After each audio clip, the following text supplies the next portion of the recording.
Hey everybody, hope you're doing well.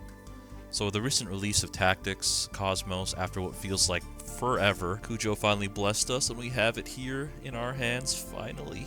So I just wanted to make this video real quick, sharing a couple things that with my almost feels like a decade of tenure with this game, some tips and tricks that might help you out. I know some reviewers out there say, oh, this game is super hard or it's too challenging at times, but nah man, you'll be good after you follow these. So whether you're new here or not, welcome in, and let's do this. And just as a small reminder here, this is for the first game, Tactics 1. I'll be making more tips and tricks down the line once I get to the future games. And also, the footage ahead has some minor spoilers in it. But if you don't mind those, they're pretty early on in the game. I try to keep it on the first half of the campaign here, so just as a warning. Alright, let's do it. Alright, so getting into tip number 1. That is rank scaling. So if you don't know what this means, I guess I'll start with explaining what rank is. So if you look next to your unit in your fleet roster, you can see that there's this little, I guess, circle indicator they have in this game to indicate what rank your actual pilot squad is. So this rank actually corresponds to your squad and not the fighters in it. So for example, if I switched Midnight Eye right now and I switched them to another squad, he would retain the squad rank of that squad, and the other unit would switch to his rank, which is right now 2 out of 4 in the first box there. So as you can see, if you go ahead and fill this entire thing out, your unit will become an ace pilot.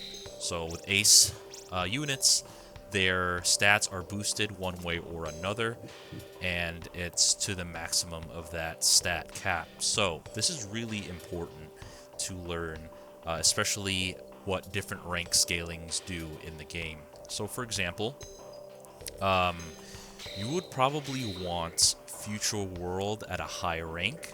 So you would switch Future World with one of your higher ranked squads, because Future World, if you didn't know, actually does scale off of evasion.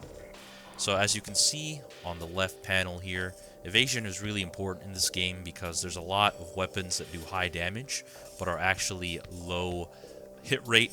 So by having high evasion, 53 is way above average. That's really good. The more chances you are of just completely avoiding that attack. So since Future World here is assigned to Porter's squad, it's an ace, and this ace boost gives him 53% evasion rate, up from, I believe, what is 45% at a squad with no rank. So for example, if I switched Future World here with my Midnight Eye, so if I go ahead and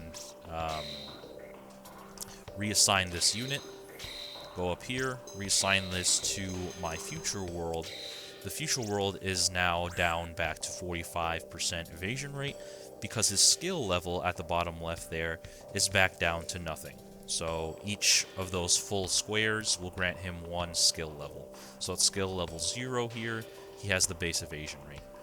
And then if I put the Midnight Eye in this squad, he also actually scales off of evasion. So if I check out his stats here, he's up to 45% evasion at the max skill level of an ace squadron. But that is super important when you're assigning your ships. For example here, take this Jormungandr, for instance. If I were to assign him this Vannergan squad, which is my highest captain right now, and what this does to the Jormungandr is actually gives him rank scaling based on his health pool. So as you can see, he has a health of 149 now.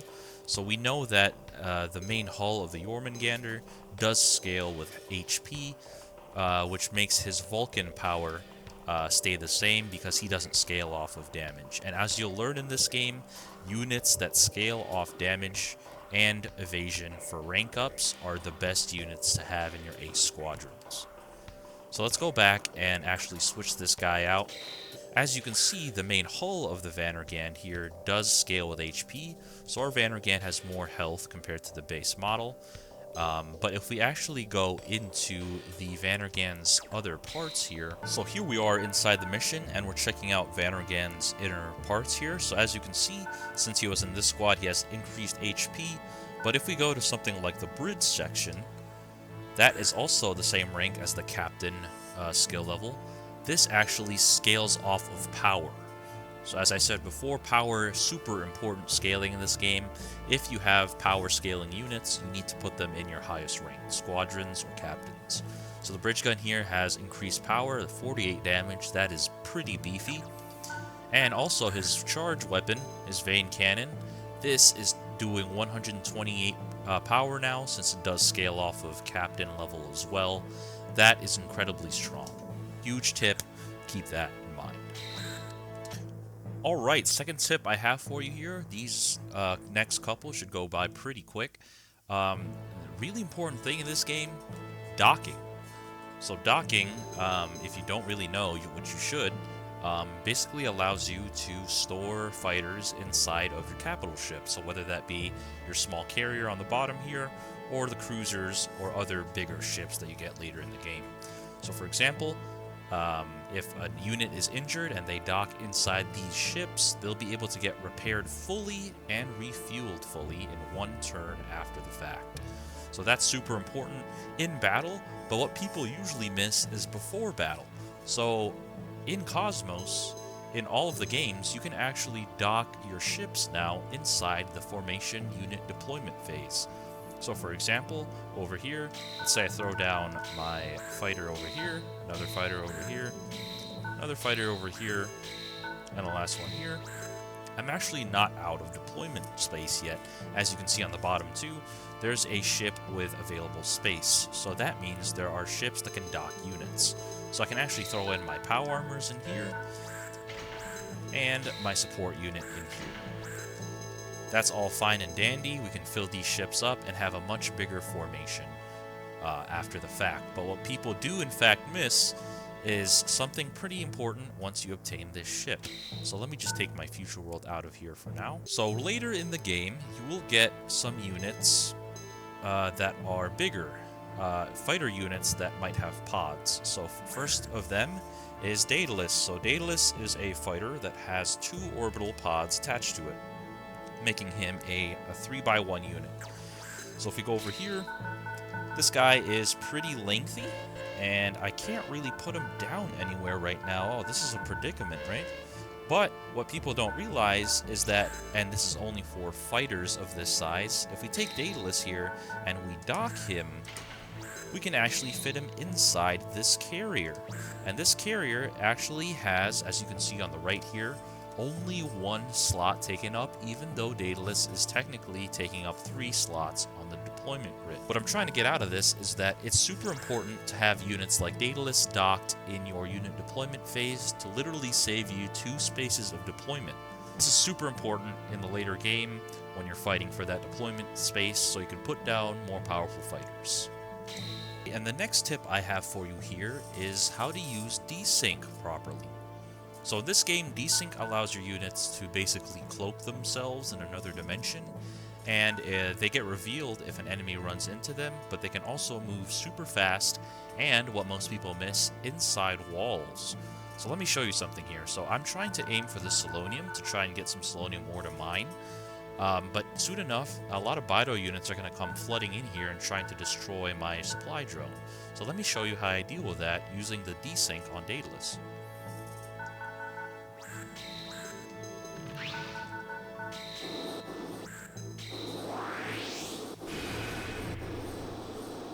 So as you can see, Daedalus is now in desync form, and let's wait the next turn. Alright, so Daedalus is in desync form, and what I'm actually going to do here is move him inside this Selenium vein, which usually wouldn't be possible. Alright, now Daedalus is wedged in there, and you'll see why I did this in just a moment. Let's move my ship up here, so I can start getting this Selenium to mine. Alright, let's see what happens in this next phase. Captain, enemy ships detected.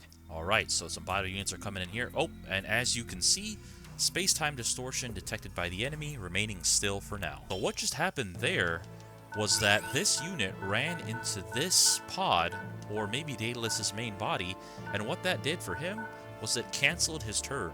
So he can't attack or anything right now. He was just left here stun locked, basically. And what this basically does is it keeps units from advancing on you if you have a desync unit that's inside a wall. What would usually happen if you're not wedged inside a wall is that a Bydo unit runs into you, your ship actually gets discovered. You can attack them, but you're kicked out of the desync form. If you do this during a mission, then what you'll effectively do is create a wall that, when ran into, will cancel everybody's turn. That is super useful for mining missions like this, where you're just trying to get these units off of you. So that is my tip for desync usage. Right, and my fourth tip for you is something that is pretty useful, I would say, if you're struggling early game. So, as you progress through these missions, you'll find spoils in the game, and those basically unlock for you new fighters and other things to develop. So, for example here, say one mission I find a spoil, and I unlock the Heat Fighter, which is the Principality. And this is also unlocked automatically with their compatible force unit. So Principality's force is the fire force. So if I completed the mission, I go into R&D here and I look at the Heat Fighter, I can actually develop one using the resources on the right here. So as you can see is Selenium, which you can mine very early on, but that's what I was doing on the Mars mission. And then, but to develop the force, you're going to need Bydogen. Now, Bydogen rocks do exist in the game, but they are unlocked very late into the actual starter campaign. So Bydogen rocks, very hard to mine, and you might be wondering, since I myself am currently still in this early part of the campaign here, how I already have these special forces.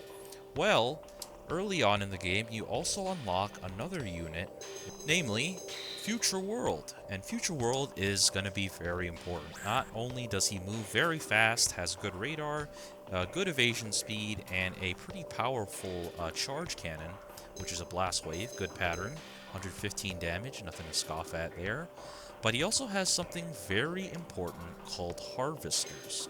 Now Harvesters, by the description here, can harvest destroyed Bydo life forms and convert them into Bydogen. Huh.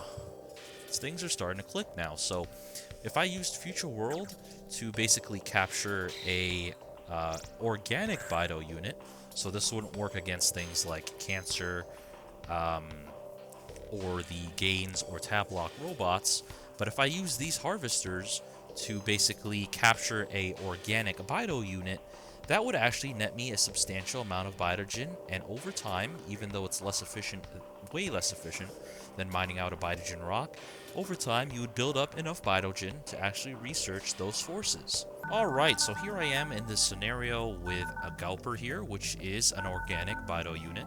So I'm just going to try to whittle this guy down so that the range of the Harvesters can actually destroy him once I take my turn. Now that I have this Galper unit down to 10 HP, this will give us 10 Bydogen if I successfully kill it with Harvesters this turn. So I'm going to do that. There you go. That was the kill.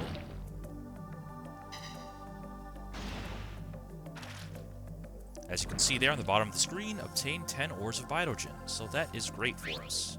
So that is my tip for how to use Harvesters properly early game, so you can get your R&D done on some forces that require Bydogen ore. Alright, so my last and final tip for you guys here is something that will help you out in a very niche situation, but still might be useful to know. So if you ever find yourself in this situation where somebody is completely rubbing up against your fighter, and it's a fighter that has a force attached, you can actually get two things done here. So usually what I would do, if I was just a typical player, is I would select my Principality here, tell him to attack this Galper that's right up on me, and be about my day. But what you can actually do here is something pretty cool. So as you can see, forces have this thing called a force ram. So force rams are very high power attacks, and they can be done when a force is just unattached from a ship. So you use this, and it does a ton of damage. It can be countered though, but it does a lot of damage. So infinite ammo as well. So what I can actually do here, if I was smart, is something like this. So this Scalper, pretty low HP at the moment. My Helix Fire from this Principality probably couldn't kill it because it's down 3 units. So what I can actually do is this. Detach my Force here. And the Force Ram, if you don't know, actually pushes units back. But this is not applied to units that are big like this, so like Tablocks or Gaupers. And also doesn't apply if you and the unit are already pushed up against a wall. So we don't have to worry about the pushback here. So let's just Force Ram this dude real quick. Bam, that killed it. So after this turn is done, the Force actually can't do anything anymore because its turn is completed. But what can be done is stuff with the Principality, since attaching and detaching forces actually doesn't count towards the unit's turn count. So I can actually grab the Fire Force back and use it to use my enhanced lasers and attack. So as you can see, in this one turn, I was able to kill a Gaupper and shoot another one with the fighter using the Force's lasers. So usually, I would just have attacked that other Gaupper with my 2 Principalities with the Forces attached, and that wouldn't have even killed it. But now, I've actually been able to kill that Gaupper and attack with the Principality, all in that one turn, using that unattach and detach method. So that is something I think is super important. And with that, guys, that will be my 5 tips for anyone new or seeking advice on R-Type Cosmos, specifically the first game. I know there might not seem like a lot here, but this should get you through most of it, since the future games pretty much just get harder from here, to be honest. And I will be making videos and tip guides on those 2 games as well whenever I do get there. So with that, I hope that'll help you out. Good luck, hang in there, Commanders, and I am off.